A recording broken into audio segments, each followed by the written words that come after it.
Hello, everyone. Welcome to another great episode of Royal Black and Elite. I'm your lecturer, Lady Trinette Wilson, and I wanted to talk to you today about how Black businesses thrive during the Gilded Age. Now, why is that important? Because today we see Black business owners facing a lot of obstacles to funding, to employees, to staffing, all kinds of stuff. And what just happened to the man who does tenderism?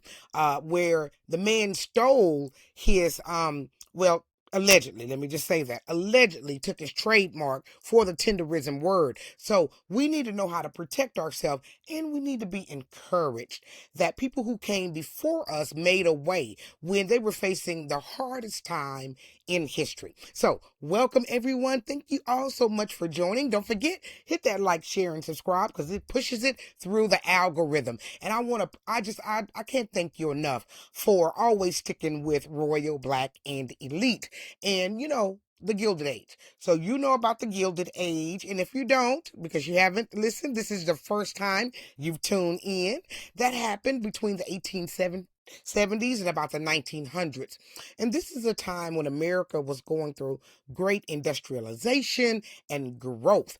And you didn't really see a lot of Black people. I mean, you might have heard of the Carnegies or the Rockefellers, but the Black people's experience at that time, unless you were looking for it, was often hidden in history. And so that's why I love this channel, because we bring out all of those people who were lost in history, who did some great Royal Black and Elite things. And these people really did. Now, during the 1870s, about the 1900s, that was right after slavery ended in the Civil War. So that's 1865 is when it ended. But there was a great migration, because even though slavery had ended, the collapse of Reconstruction, Jim Crow segregation, and exclusion from white owned businesses and banks made it very difficult for Black people to move around. So what they did is created a parallel economy.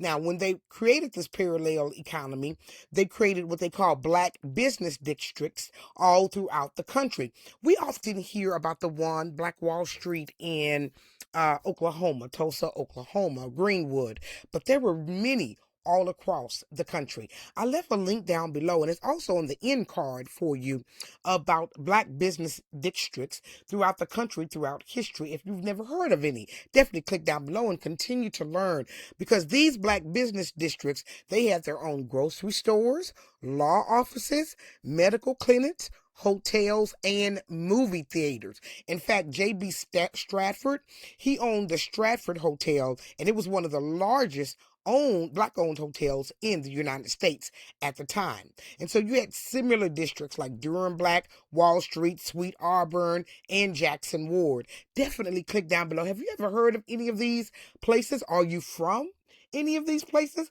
Please leave your comments. That lets me know you're having a good time learning about this information, and to striking a chord with you, because this is our history.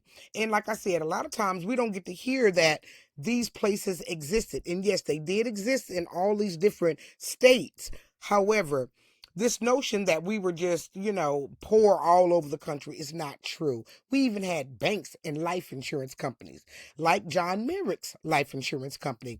In 1898, he founded the North Carolina Mutual Life Insurance Company.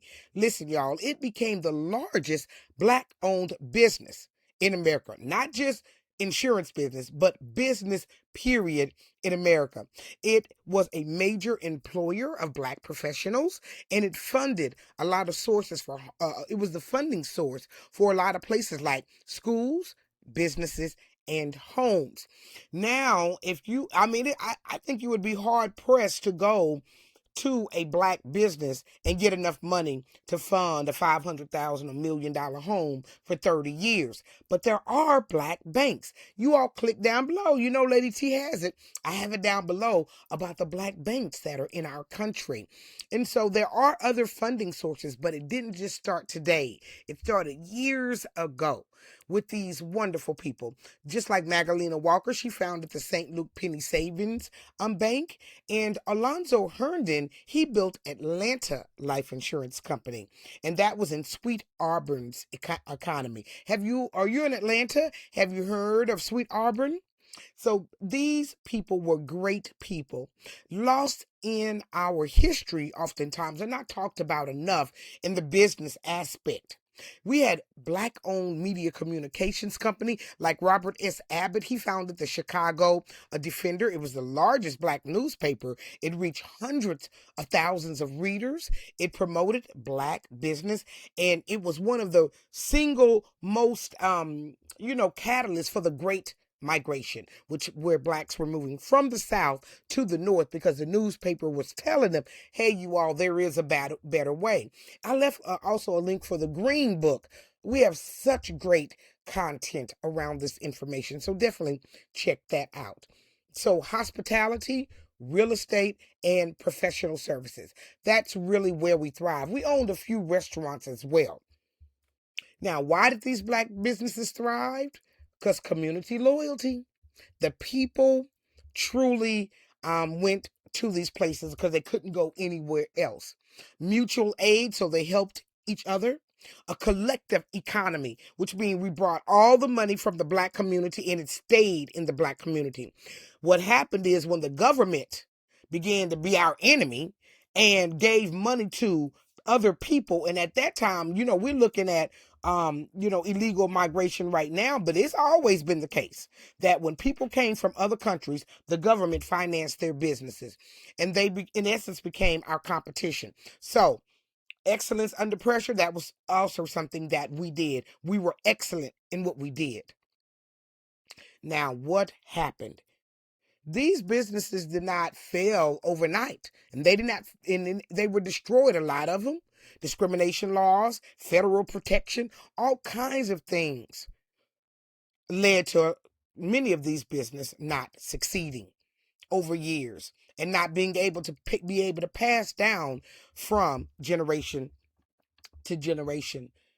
But when we look at today and how black businesses can thrive, I do believe we can look at the example: excellence, character, and truth. One thing they did not tolerate in these economies during this time period was corruption. And they talked to each other and they held each other accountable. Black people held black people accountable.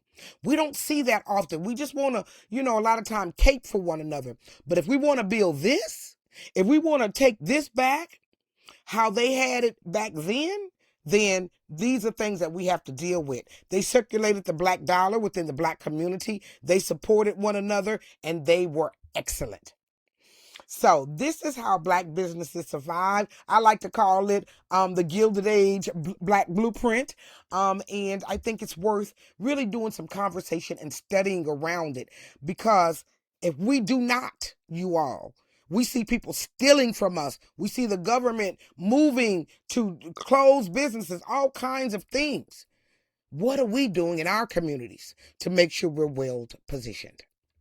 So I want to thank you all for joining me for another great episode of Royal Black and Elite. As you know, my lectures are for educational and entertainment purposes only, and the Fair Act use is in effect. Now, y'all, don't forget, hit like, share, and subscribe. And I want to thank you for, just spending some of your day with me to learn a little bit more about our elite black history. Now, click down below and continue to learn. Thank you for joining me.